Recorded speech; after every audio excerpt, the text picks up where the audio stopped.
25 তারিখে সকালে যখন আমরা ঘুমের থেকে উঠলাম, রেড গ্রাউন্ডও যাব, আমাদের অধিনায়ক ছিল লেফটেন্যান্ট কর্নেল আব্দুর রশিদ জঞ্জুয়া। তিনি করলেন কি, পুরো ব্যাটালিয়নকে বিভিন্নভাবে বিভক্ত করলেন। তৎকালীন মেজর জিয়ার নেতৃত্বে একটা ভাগকে অন্যদিকে পাঠাইলেন, অন্যান্য অফিসারদেরকে অন্যদিকে পাঠাইলেন, অর্থাৎ বিভক্ত করে দিলেন। এই বিভক্ত করার মাধ্যমে তিনি আমাদেরকে একটা সিগন্যাল দিলেন যে আমাদের শক্তিটা যদি একসাথে থাকে আমাদের সাথে পেরে উঠবে না, শক্তিটা যদি বিভক্ত করে তাহলে আমাদেরকে ধ্বংস করাটা সহজ হবে। কিন্তু তিনি এটা বুঝেন নাই যে তার পরিকল্পনাটা আমরা বুঝেছি। 25 তারিখ রাত্রে সব অফিসারকে বিভিন্ন জায়গায় পাঠিয়ে দেওয়া হলো। সর্বশেষ মেজর জিয়াকে দায়িত্ব দিল চট্টগ্রাম বন্দরে গিয়ে সোয়াত জাহাজ থেকে অস্ত্র খালাস করতে হবে। আমি ছিলাম কোয়ার্টার মাস্টারের দায়িত্বে, আমার সাথে ছিল লেফটেন্যান্ট আজম। দ্বিতীয় ডিউটি অফিসারের কোনো প্রথা ছিল না, তাকে পাঠানো হয়েছিল মূলত আমার উপর নজরদারি করার জন্য এবং সময় হলে আমাকে হত্যা করার জন্য। আমি এটা বুঝেই তাকে সামনে বসাইলাম। বারবার টেলিফোন আসলে সে এগিয়ে আসে টেলিফোনটা ধরার জন্য, তাকে টেলিফোন ধরার সুযোগ দিলাম। আমি এমনভাবে ভান করলাম যেন আমি কিছুই বুঝছি না তার পরিকল্পনা। সন্ধ্যার পরে তাকে বললাম, তুমি একটু ডিউটিতে থাকো, আমি একটু জিয়া সাহেবের সাথে দেখা করে আসি বা অন্যান্যদের সাথে দেখা করি, তারা ঠিক মতো খানা পেয়েছে কিনা, এটা কোয়ার্টার মাস্টারের দায়িত্ব, আমি একটু দেখে আসি। চট্টগ্রাম সেনানিবাসের উদ্দেশ্যে রওনা হলাম। পথিমধ্যে দেখলাম কয়েকটা ব্যারিকেড। তখন ওদের সাথে চট্টগ্রামের ভাষায় কথা বললাম যে ব্যারিকেডগুলি উঠাই নাও, আমি না আসা পর্যন্ত আমার পিছনে আরো একটা জিপ আসবে, দুইটা জিপ ফিরে না আসা পর্যন্ত ব্যারিকেডটা প্রতিস্থাপন করো না, এরপরে প্রতিস্থাপন করো। আমি গেলাম চট্টগ্রাম সেনানিবাসের দিকে। পথের মধ্যেই বাজিদ বোস্তামি নামক স্থানে কোকাকোলা ফ্যাক্টরি ছিল। কোকাকোলা ফ্যাক্টরিতে তৎকালীন মেজর জিয়ার সাথে দেখা হলো। ওনাকে বললাম যে যাই কিছু ঘটনা ঘটবে আজকে রাত্রের মধ্যে ঘটবে। উনি বললেন, কেন তোমার এই ধারণা কেন হলো?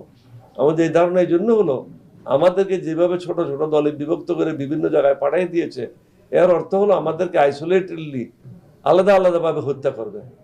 আমরা যদি একসাথে থাকি আমাদেরকে হত্যা করাটা সহজ হবে না। সুতরাং এটাই ক্লিয়ার সিগন্যাল যে ঘটনাটা আজকেই ঘটতে যাচ্ছে, আপনি ফিরে আসেন। উনি ফিরে এসে বাসায় গেলেন। বাসায় গিয়ে উনি সংবাদ পেলেন জঞ্জুয়া সাহেব টেলিফোন করেছেন চট্টগ্রাম বন্দর থেকে জঞ্জুয়া সাহেবের স্ত্রীকে। জঞ্জুয়া সাহেবের স্ত্রী টেলিফোন করেছেন বেগম খালেদা জিয়াকে যে মেজর জিয়াকে বন্দরে যেতে হবে, চট্টগ্রাম বন্দরে যেতে হবে। মেজর জিয়া বাসায় এসে এই খবরটা যখন পেলেন তিনি তাড়াতাড়ি চলে আসলেন। আমি যেভাবে বসে আছি এটা মূল আসন ছিল কোয়ার্টার মাস্টার বা ডিউটি অফিসারের, যেখানে আপনাদের দরজা দেখলেন পিছনে, ওই দরজা দিয়ে জিয়া রহমান সাহেব হঠাৎ করে প্রবেশ করলেন, সামনে বসলেন। তিনি তখন এই বর্ণনাগুলি আমাকে দিলেন। তখন আমি বললাম যে আমি যেটা আপনাকে ব্যাখ্যা দিয়েছি বা বিশ্লেষণ করেছি এটা 100% সত্য, আজকে এই ঘটনাটা ঘটবে। ইতিমধ্যে আমি করেছি কি, জিয়াউর রহমান সাহেব আসার আগেই আমার সাথে যে লেফটেন্যান্ট আজম ছিল ডিউটিতে, তাকে বললাম যে দেখো, দুজন লোক সারা রাত্রে ডিউটি করে কোনো লাভ নেই, বরং তুমি রাত্রে 3টা পর্যন্ত ঘুমো সামনের রুমে, 3টার পরে আমি ঘুমাবো, তুমি ডিউটি করবে। সে রাজি হয়ে গেল। সে আর পেস ফাস বুঝলো না। তাকে সামনের রুমে ঘুম পাড়াই দিলাম মশারি টাইকা, আর আমি একাই ডিউটি থাকলাম। জিয়া সাহেব যখন আসলো, ওনার সাথে আলাপ আলোচনা হচ্ছিল, হঠাৎ করে পিছনে এসে ঢুকে পড়লো জঞ্জুয়া সাহেব এবং মীর শওকত আলী, তৎকালীন মেজর মীর শওকত আলী। দুজনে এসে ঢুকলো। উনি জঞ্জুয়া সাহেব ঢুকার সাথে সাথে উচ্চস্বরে একটা শব্দ করলো, বলি কি হচ্ছে, কি ষড়যন্ত্র করছো? তা বলে ষড়যন্ত্র না স্যার, আপনি জিয়া সাহেবকে বলছেন চট্টগ্রাম বন্দরে যাওয়ার জন্য, তো তার জন্য তো একটা জিপ দরকার, তার জন্য একটা ড্রাইভার দরকার। এখন তো সবাই চারিদিকে চলে গেছে, ড্রাইভার খোঁজ পাচ্ছি না, জিপের খোঁজ পাচ্ছি না, তার সাথে সিকিউরিটি গার্ড দিতে হবে, সিকিউরিটি গার্ডের ব্যবস্থা করতেছি, এটা সময় লাগবে। তখন উনি বললেন সময়ের কোনো প্রয়োজন নেই, আমি একটা ট্রাক নিয়ে আসছি, ট্রাকের নেভির 11 জন লোক আছে, তারাই জিয়াকে সিকিউরিটি দেবে এবং জিয়া ট্রাকে বসেই চট্টগ্রাম বন্দরের উদ্দেশ্যে রওনা হবে। এটা বলেই তিনি জিয়া সাহেবকে নিয়ে দোতলা থেকে নিচের দিকে নামার জন্য অগ্রসর হলেন। আমিও সাথে সাথে ছিলাম, আমরা 4 জন। সর্বাগ্রে ছিল লেফটেন্যান্ট কর্নেল পাঞ্জাবি আব্দুর রশিদ জঞ্জুও, পিছনে ছিল তৎকালীন মেজর জিয়া, তারপরে ছিল তৎকালীন মেজর মীর শওকত আলী, সবাইয়ের পিছনে ছিলাম আমি, ক্যাপ্টেন ওলি আহমদ। হঠাৎ করে টেলিফোনের শব্দ পেলাম, আমি দৌড়ে আসলাম, টেলিফোন ধরলাম। টেলিফোনে ছিল আমার এক বন্ধু মিস্টার কাদের, স্ট্যান্ডার্ড চার্টার্ড ব্যাংকের সিনিয়র ভাইস প্রেসিডেন্ট। তার সাথে চট্টগ্রাম ক্লাবে প্রায় সময় দেখা হতো। উনি একদিন আমাকে জিজ্ঞাসা করেছিলেন, মামা, বাংলাদেশে যদি কোনো সময় বিপদ হয় তোমরা কি করবে? তখন আমি ওরে বললাম, নিশ্চয়ই আমরা তোমাদের সাথে থাকবো, তোমাদের সাথে বেইমানি করবো না, বাংলাদেশের জনগণের সাথে থাকবো। তো তুমি এটা খেয়াল রাখো, যখন কোনো এরকম সুযোগ আসে, সময় হয়, আমার সাথে যোগাযোগ করো। ওই যোগাযোগটা তিনি তখন করলেন। এটা বোধহয় তখন 12টা-13টা হবে, সময়টা ঠিক এক্স্যাক্টলি আমার স্মরণ নেই।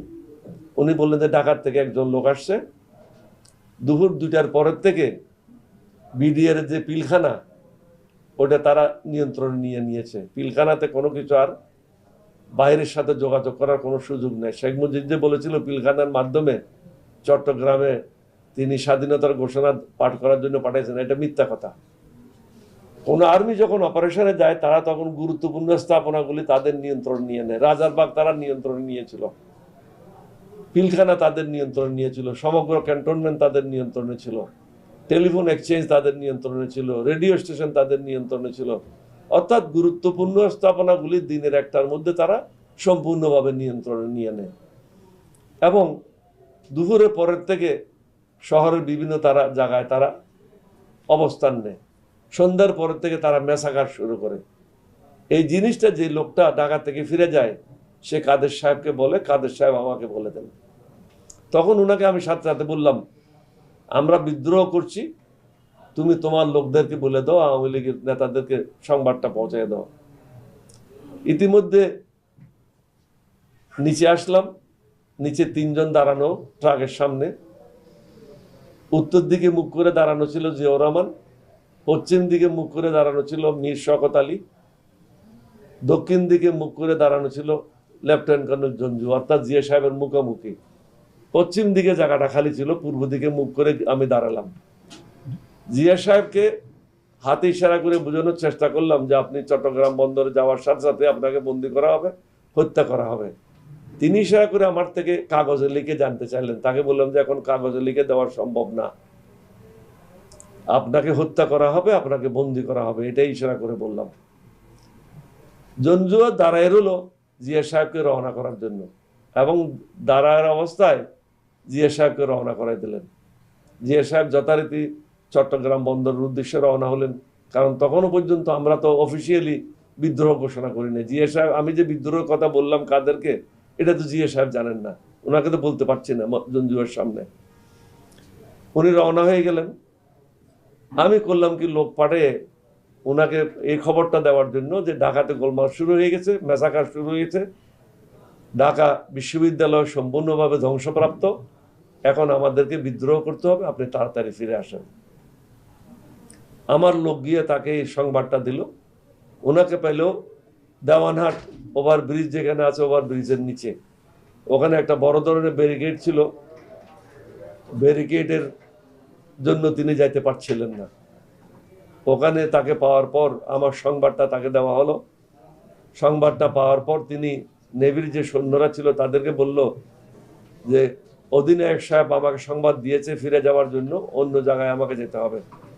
তিনি ফিরে আসলেন, আসিয়া ট্রাক থেকে লাফ দিয়ে নিচে নামলেন এবং সাথে সাথে বললেন, তোমরা যারা নেভির লোকেরা আছো তোমাদেরকে অ্যারেস্ট করা হলো। এখানে আমি আরেকটা কথা বলতে ভুলে গেছি, জিয়া সাহেব আসার আগেই লেফটেন্যান্ট হুমায়ুন ছিল 16 রেল ক্রসিং এ, লেফটেন্যান্ট আজম ছিল আমার সম্মুখের রুমে। লেফটেন্যান্ট আজমকে আমি অ্যারেস্ট করলাম, লেফটেন্যান্ট হুমায়ুনকে অ্যারেস্ট করলাম, ক্যাপ্টেন আহমদ আলী ছিল মেসে ঘুমানো, ক্যাপ্টেন আহমদ আলীকে অ্যারেস্ট করলাম। কিছুক্ষণ পরে বিডিআর এর 2 জন লোক, মেজর জিয়া সাহেবের কোর্সমেট মেজর আব্দুল হামিদ এবং আরেকজন জুনিয়র অফিসার ক্যাপ্টেন নজর, বিডিআর এর মেসটা ছিল আমাদের অফিসার মেসের সামনে, মধ্যখানে 15-20 ফিটের একটা রাস্তা। মেস হাবলদার দৌড়ে এসে আমাকে বলল যে স্যার, বিডিআর এর 2 জন অফিসার আসছে।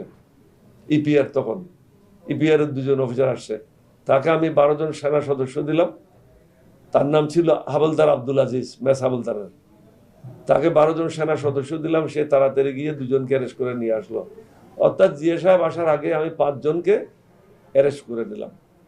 পূর্ব পরিকল্পনা অনুযায়ী জঞ্জুয়াকে অ্যারেস্ট করার দায়িত্ব ছিল আমার উপর।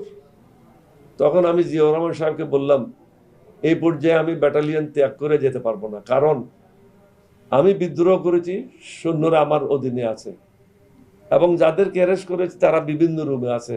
এখন একটা পুরা কিওস, কনফিউশন, কোনো শৃঙ্খলা নেই। এ পর্যায়ে যদি আমি চলে যাই যে কোনো অঘটন করতে পারে।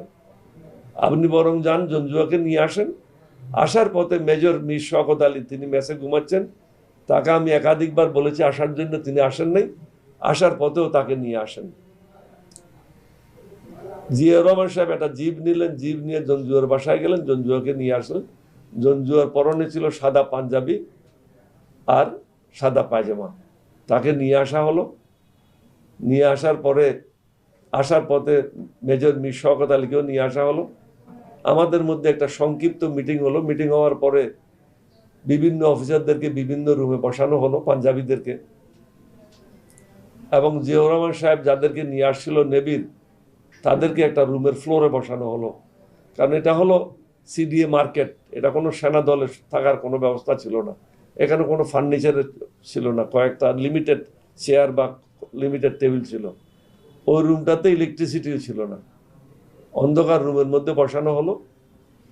পরে সেনা সদস্যরা 8ম বেঙ্গলের পাকিস্তানি অফিসারদেরকে হত্যা করলো।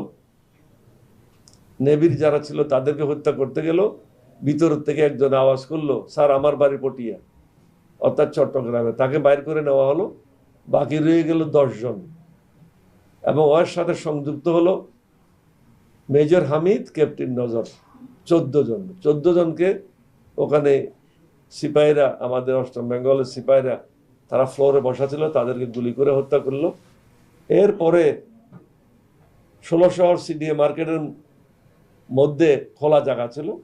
খোলা জায়গায় আমি সেনা সদস্যদেরকে একত্র করলাম। একত্র করে জিয়া সাহেবকে তাদের দায়িত্ব হস্তান্তর করলাম, অর্থাৎ পুরো ব্যাটালিয়নের দায়িত্ব উনার উপর হস্তান্তর করলাম। উনি আমার এবং উনার হাত, 2 জনের হাত উঁচু করে অ্যানাউন্স করলেন, এই সময় থেকে আমরা পাকিস্তানের বিরুদ্ধে বিদ্রোহ করলাম এবং আমরা যুদ্ধে অবতীর্ণ হলাম।